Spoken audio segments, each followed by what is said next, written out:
My point is, you have to treat two issues separately. Immigrants are separate. Immigration is separate issue.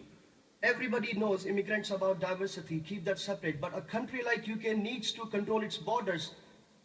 If you need people to work in factories, you can have them here, but you have to control them.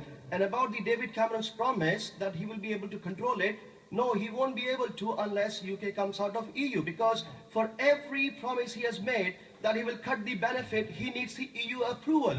Tim? Not everybody. Lib Dems are so delusional that that's the reason you got so many less seats. You have to come out of your high horses and realize immigration is an issue. Okay. First of all, it's important to say, and I mentioned this earlier on, that EU migration figures are pretty much balanced. Pretty much the same number of people. 330,000 is in net migration. And you guys probably aren't aware of benefit tourism. Maybe you have to come out of your London, wherever your headquarters are, come to Norway, to Derby, and see what is happening to these streets of Derby. Well, first of all, this is the deep south for me.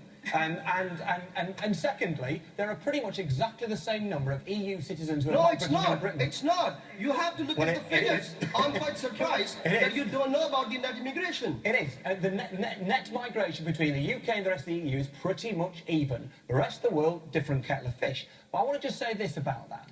You've really got to realise, and David Cameron must realise, that Britain's standing in the world is at stake here. Don't think that when you make sort of nasty statements this morning about going after the very poorest of people, taking the wages of people who have probably been exploited to start off with, it's not just British people who hear it, it's the rest of the continent that hear it. And this makes Britain look a nasty, small and insular place. All right. Okay, so I think we've heard your point.